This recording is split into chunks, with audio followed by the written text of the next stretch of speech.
nosso convidado de hoje é o João Kepler, ele já está aí do outro lado, e eu digo que se todo mundo que fala em nova economia estivesse criando iniciativas da nova economia, como o João Kepler, que a gente está mostrando aí fotos da atuação dele, como ele faz, a gente estaria de fato na nova economia. O meu convidado é escritor, anjo investidor, conferencista, apresentador de TV, podcaster, pai de empreendedores, especialista na relação empreendedor-investimento. Ele foi premiado 4 vezes como o melhor anjo investidor do Brasil pela Startup Awards. É CEO da Bossa Nova Investimento, todo mundo só fala da Bossa Nova Investimento do Brasil, que realizou mais de 700 investimentos em startups nos últimos 5 anos. Esse número, toda vez que a gente conversa com o João Kepler, a gente tem que atualizar porque ele não para de crescer. Ele é premiado como um dos maiores incentivadores do ecossistema empreendedor do Brasil. João, que alegria, que bom que você arrumou tempo, cara, para conversar com a gente. Bem-vindo ao Falando Nisso.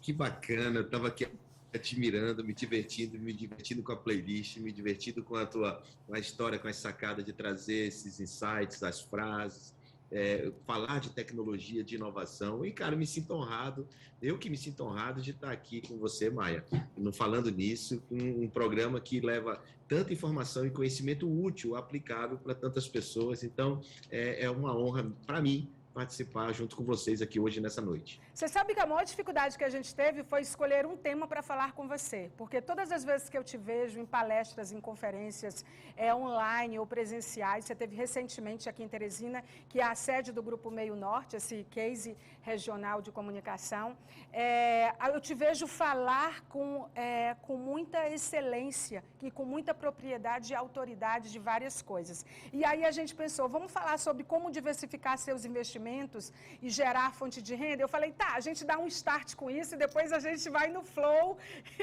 e a gente deixa acontecer. Se você tiver 15, 18 minutos para estar com a gente vai seguindo aí. Quando você pensa em investimento num país como o Brasil, que tem fama de ser criativo, mas que também o que é despertado aqui vai muito para fora e a gente está se descobrindo em ecossistemas gigantes como esse de inovação e empreendedorismo que você já está aí alertando que são importantes. O que você considera na hora de investir? Você que é esse cara que aposta em novas ideias e projetos no nosso país. Bom, Maia, eu venho fazendo esse tipo de investimento que a gente chama em classe de ativos alternativos, né, que é investimento de risco, investimento em negócios inovadores e startup há mais de 13 anos. Então, obviamente, lá atrás era muito complicado você falar sobre isso para empresários que tinham, por exemplo, investimento em renda fixa, né? Ou então investimento imobiliário, outro tipo de investimento. Então, assim, para eles era muito improvável, porque não era palpável, não era capital tangível, não dava para pegar mais. E aí, eu fui não só investindo, mas eu fui compartilhando o que eu vinha fazendo, né? Então, eu não só investia, como declarava, olha, fiz tal coisa, aconteceu isso, perdi aqui, ganhei ali. E comecei a trazer mais pessoas para esse mundo, amigos, empresários, né? E comecei a falar sobre isso, compartilhar, colaborar no Brasil todo, fazendo conferências, participando de eventos, não só investindo, mas também mostrando o que eu estava investindo. E aí, que bom, né? Que a partir de 2014, 2015, começou a pegar ritmo, né? E hoje eu posso falar assim que o que aconteceu, por exemplo, em 2016, uma crise política grande na época, o investimento em startup cresceu, né? Então ele se mostrou resiliente. É um investimento que se mostrou contra-intuitivo, ou seja, tudo o que estava acontecendo ele não se abalava, ele continuava gerando resultados. Por quê? Porque é um resultado que foi gerado em cima da produtividade, do capital produtivo nessas empresas. Essas empresas cresciam e, obviamente, quando a gente entrava lá atrás com um valuation pequeno, o valor dessa empresa pequeno, lá na frente, 2 anos, 3 anos depois, o valor era muito maior. Então, o que aconteceu foi que, ao longo do tempo, o processo foi amadurecendo e os resultados foram aparecendo, e esses resultados a gente chama de track record, né? Que é o que aconteceu de perdas e ganhos ao longo de um período. Então, quando a gente olha para 2021, eu só na Bossa Nova, por exemplo, a gente tem 6 anos de atividade, né? E anjo, né, muito mais anos de atividade, eu consigo hoje dizer assim, cara, o que deu certo, o que deu errado, e bater uma fotografia. E essa fotografia não é só minha. Então, muitos e muitos investidores e casas de investimentos foram tendo esses resultados também. E com isso foi também diminuindo o risco, ou seja, não diminuindo o medo, né, de se diversificar de investimento. Então, o que a gente vê hoje são muitos empresários, investidores, olhando também para esses investimentos alternativos e reservando muita parte pequena do seu portfólio, do seu capital líquido, né, para poder investir nesse tipo de ativo. Então, assim, hoje é mais fácil do que foi para mim lá atrás, sabe, Maia? Então, hoje eu posso dizer com mais segurança, até porque nós temos muito mais informação, né? Sim. E muito mais startups para investir. É incrível porque você é praticamente uma academy.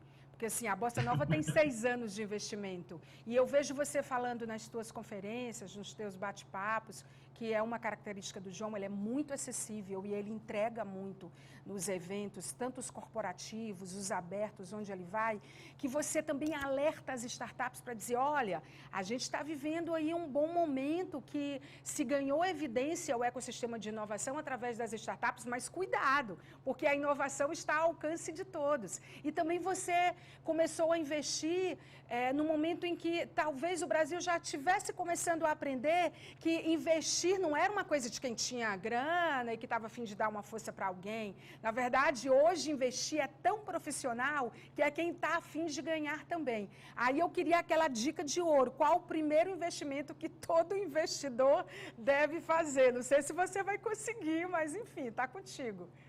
Não, então, você falou uma coisa muito importante. Quando eu comecei lá atrás, eu não tinha muito dinheiro, eu não tinha herança, né?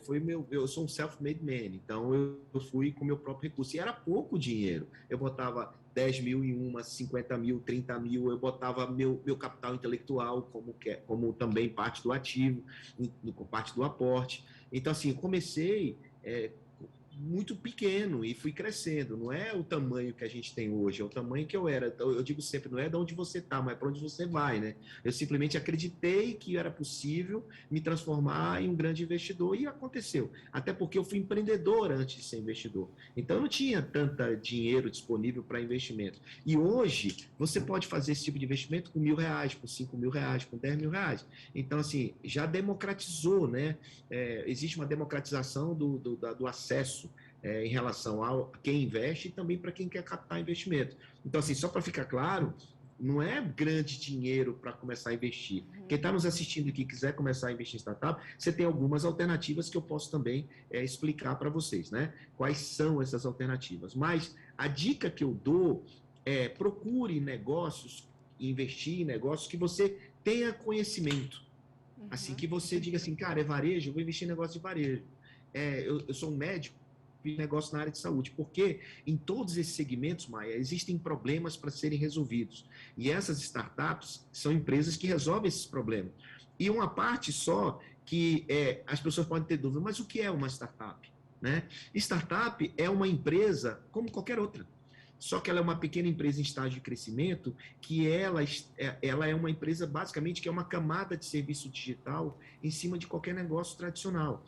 Então, por exemplo, no seu celular hoje, se você está no celular, você tem WhatsApp, Waze, Instagram, tudo, Facebook, isso é ou foi uma startup, inclusive o Google, a Amazon, Mercado Livre, tudo é ou foi uma startup. Então, assim, não tem como você dizer hoje que eu não conheço, não sei o que é uma startup. Ou você vai criar uma, ou você vai investir em uma, ou você vai usar uma, e você já usa. Então, o que eu faço, o que existe a possibilidade hoje é de diversificar investimentos nestes negócios que são pequenos no começo e que podem ser gigantes e que, de fato, ficam gigantes no futuro, como essas que eu citei, que ficaram gigantes. Né? A gente está vendo no Brasil um exemplo de um banco que não tem nenhuma agência e que vale mais do que o Itaú, que é o Nubank. Que, aliás, agora com capital aberto, com ações na Bolsa de Nova York. Eu estava em Nova York quando eles fizeram esse lançamento. Cara, e eu fiquei muito orgulhosa assim, de ver a cidade vestida daquela cor, com tanto marketing, com tanto merchandising. A gente está, inclusive, mostrando aí. Foi muito interessante, porque eu tinha visto recentemente você falar sobre isso e você falando com um entusiasmo de quem de quem entende o que é esse DNA brasileiro e sabe onde que é o potencial de onde a gente pode chegar. Você é uma pessoa que aposta nisso, entende, João? As lentes que você usa, não só há 6 anos, mas assim, a tua jornada, elas revelam muita credibilidade, muita consistência. As tuas metodologias são muito próprias na hora de escolher, né? E eu acho que é isso que confunde um pouco, por isso que é tão importante te ouvir, que é tipo... como gerar renda com isso, como eu vou ganhar dinheiro com isso. E se é o B2B, ou é o B2C, ou se é a colaboração, ou eu não sei, mas assim, você é muito inspirador, né? Por isso que eu queria te deixar falar mais sobre isso. Não, você está me deixando encabulado. Obrigado, Maia. Mas assim, o exemplo que você trouxe do Nubank, que bom que você estava lá no lançamento, trouxe o Nubank, ele é um exemplo prático do que a gente está falando, né? Imagina você ter a oportunidade de investir no Nubank. Hoje é fácil, porque ele lançou oferta pública e você pode ficar com um pedacinho dele. Pode ir lá comprar uma ação na Bolsa de Valores. Mas e fazer isso no começo, quando ele não era nada? Sim. Quando ele tinha apenas uma ideia, que estava começando, né? Imagina quantos empreendedores hoje têm apenas uma ideia e precisa de apoio, precisa crescer, precisa vencer na vida, não é? E aí, nós, investidores, estamos aqui para ajudar no começo, porque imagina o cara que investiu lá atrás no Nubank, que foi o Sequoia, ele ganhou milhões, bilhões na venda agora do IPO. Então, eu tenho vários casos que eu entrei quando a empresa era muito pequenininha, Maia, e hoje ela é gigante, né? Então eu cresci muito, multipliquei muito meu investimento em muitos casos, fazendo exatamente isso. Se tivesse me oferecido no Nubank lá atrás, talvez eu tivesse entrado. Só que não me ofereceram na época, né? Então fiquei de fora. Não entrei na investimento lá atrás. Entrei agora, quando abri a oferta pública. Então é isso. A gente tem que ter um olho, eu digo que é um olho para olhar as oportunidades, olhar para onde está todo mundo olhando e enxergar o que ninguém está vendo. Esse negócio que aparentemente não quer dizer nada, ele pode ser gigante um dia. Então, eu convido a todas as pessoas que estão nos assistindo a começar a dar valor e a olhar esses projetos das universidades, dos empreendedores que estão começando, que têm uma ideia tecnológica, digital, inovadora, resolvendo um problema, muitas vezes, da economia tradicional, resolvendo o problema do mercado de combustível, do agro, né, do varejo, de qualquer segmento. Essas empresas, startups, estão resolvendo o problema. Na pandemia, Maia, por exemplo, muitas empresas estavam fechadas. Sim. Muitas startups entraram para resolver esse problema, fazer comunicação, fazer entrega, fazer atendimento. Então, as startups foram que resolveram esse problema, entendeu? Por isso elas cresceram tanto na pandemia. E aí, hoje, existem mecanismos para que você possa entrar antes de que ela se transforme numa empresa gigante com um valor gigante. E um pouquinho, você pode ajudar um empreendedor para que ele possa desenvolver esse negócio e se transformar numa empresa gigante um dia. E na hora da mágica você está lá. Agora, você postou uma foto essa semana que eu vou colocar aqui e eu quero que você me diga o que estava acontecendo no seu apartamento. Solta, por favor, produção, essa foto. Por favor, o João Kepler. Deixa a produção colocar aí, porque senão eu vou matar o pessoal de curiosidade. O João Kepler, acho que é no teu apartamento, sim, com o Gildário, querido, da Tron, e o Whindersson Nunes. O que rolou nesse encontro, João? Você está curiando o meu Instagram. Não, eu sou sua seguidora do Whindersson e do Gildário, e todos postaram. Então, assim, eu vi primeiro com você, né? Aí depois deixa eu ver se os outros entregam mais, né? Aí eu trouxe para a entrevista, como boa jornalista, né? Pelo menos a gente tenta. Eu tenho uma história antiga com o Whindersson, né? Eu não sei se todo mundo sabe, lá atrás, em 2013, aí em Teresina, o Whindersson pediu investimento quando ele não era ninguém ainda, estava começando, apenas um contador de piada, né? E eu não investi no Whindersson e perdi, né? Só que a vida nos cruzou novamente lá atrás, em 2018, a gente se aproximou, nós temos eu tenho um sócio em comum, né? A gente hoje só para você ter uma história longa, curta, hoje o Whindersson é sócio de alguns projetos comigo, né? E aí ele postou uma foto no avião e uma foto comigo lá de 2013, assim, perdeu o Playboy, perdeu o investimento. Tirando onda. tirando onda na minha cara, mas assim, tinha o Kaká Diniz, que é da Non-Stop, é empresário dele também, então eu sou muito amigo e sócio do Kaká, então, e a gente se aproximou, e o Whindersson é um querido, né, É. é um querido, e aí, essa foto aqui foi a semana passada, aqui em casa, eu estava olhando o projeto do Gildário, que é um projeto de educação, chamado Tron, né, de robótica e tal, e que o Whindersson está apoiando, né? E eu tô olhando, tentando ajudar com mentoria, ajudar, talvez, quem sabe, lá na frente, fazer um investimento. Então, esse é apenas um encontro, digamos, importante, como eu sempre faço, só que nem sempre eu posto, né? Nem sempre a gente divulga o que faz, né? Mas o Whindersson é um querido, estamos muito conectados hoje com muitas coisas, e que bom que o Piauí está trazendo tantos projetos, o Nordeste como um todo, né? Só para você ter ideia, Maia, a Bossa Nova tem investimento em todos os estados brasileiros. Né? A gente não fica na Faria Lima, isso aqui em São Paulo, esperando o empreendedor vir, a gente vai até ele, porque é lá que tem oportunidade de a gente entrar antes. Que é bom para ele e é bom para a gente também, né? Então, a história aqui, essa foto foi exatamente esse encontro para que a gente ajude um empreendedor piauiense a crescer. Acho que essa é a moral da história. Você lembra que quando você estava aqui, eu tive a oportunidade de participar da tua palestra, e quando eu fui fazer a minha pergunta para você, eu mencionei que o Whindersson, que você tinha acabado de falar na tua palestra com tanto carinho, né?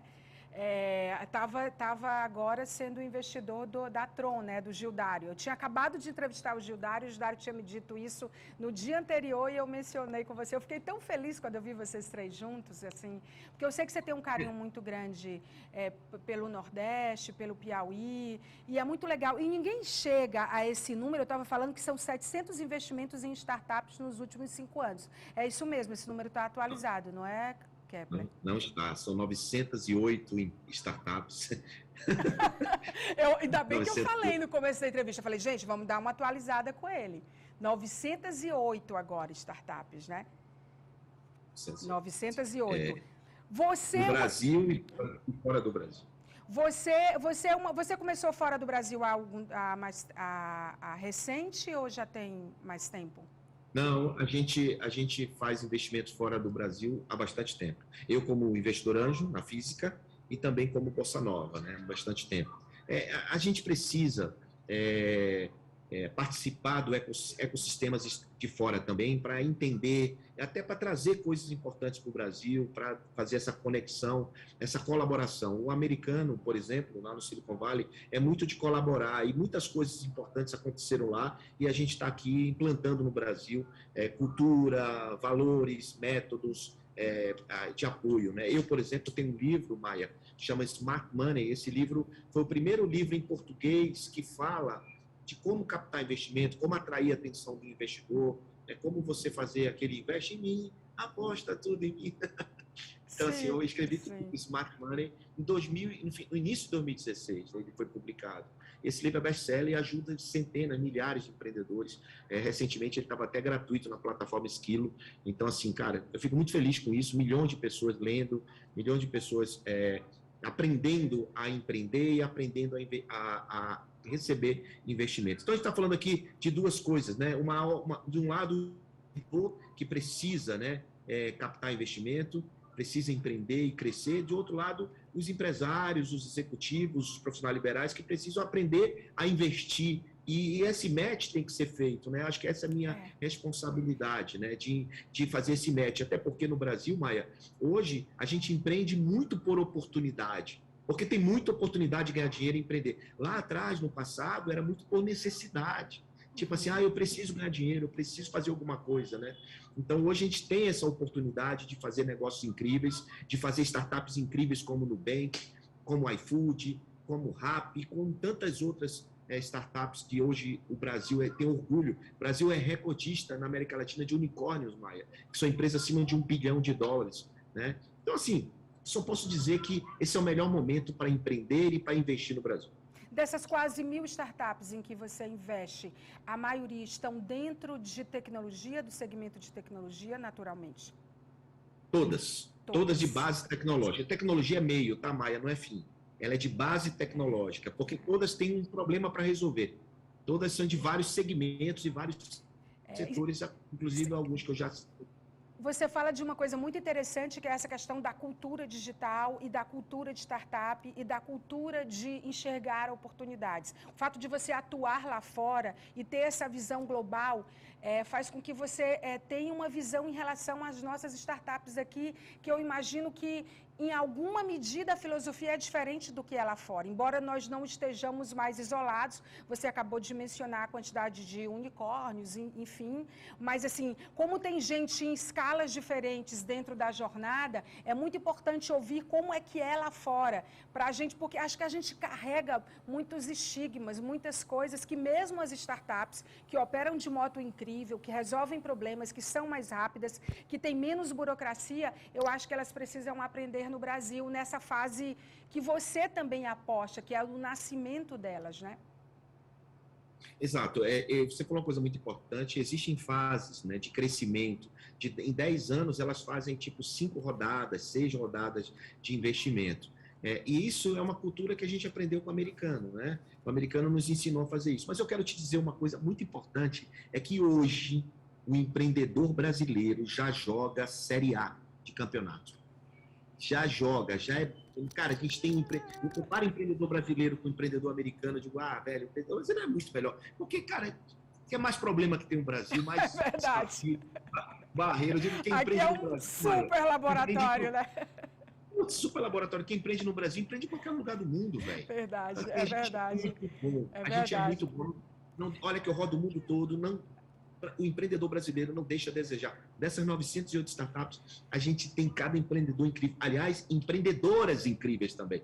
Tem muitas founders mulheres. As mulheres dão um show. As melhores startups são dirigidas por mulheres. As mulheres dão um show. E aí, cara, a gente tem o orgulho de crescer junto com eles, né? Que é o orgulho quando a gente vê uma startup, por exemplo, agora, recentemente, a gente vendeu 5 startups. Recentemente, a gente vendeu a Repassa para lojas Renner, milhões, vendemos a Kinvo para o BTG, vendemos a Smart Hint para a Magalu, vendemos, cara, assim, a gente vendeu muita empresa nesses últimos 5 anos. Aí você pega um empreendedor que eu conheci lá atrás, tipo como eu conheci o Whindersson, tá? Sem nada, o cara com uma salinha 3x4, não tinha estrutura nenhuma, e hoje é gigante.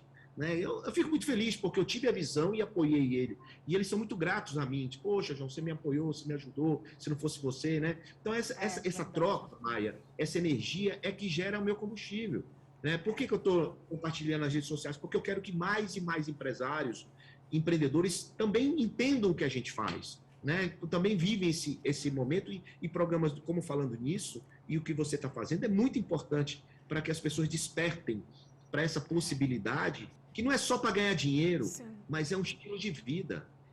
Que ajudar as pessoas é capital produtivo, mas assim, ó, quando você compra uma renda fixa, um título CDI, Tesouro Direto, tudo bem, você tem que ter isso. Só que esse dinheiro fica parado em algum lugar.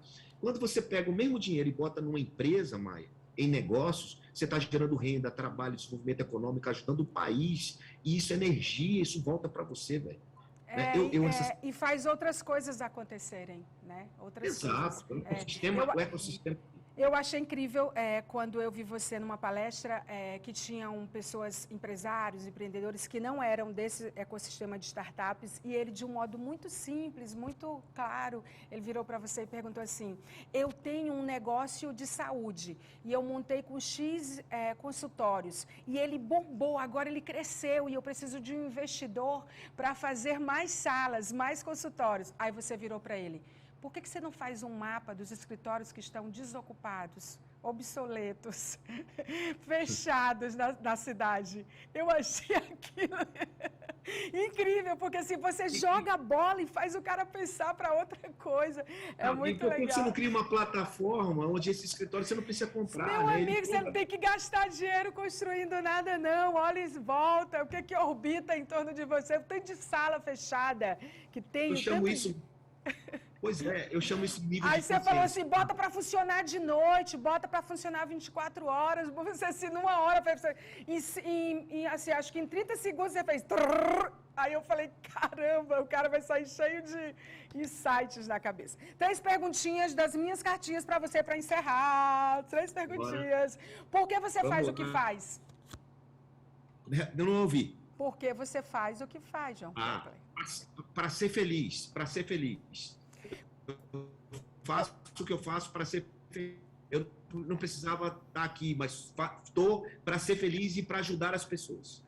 Quais são as suas métricas de sucesso? Sucesso é relativo, cada um tem o seu, né? Eu não me comparo com ninguém, eu não fico olhando alguém, eu quero ter o sucesso daquele cara. Minha métrica de sucesso é, eu tenho meu sonho grande, né? Não precisa eu ficar dizendo meu sonho grande, mas eu tenho meu sonho, mas principalmente minha métrica de sucesso é minha família bem, minha família feliz. Boa.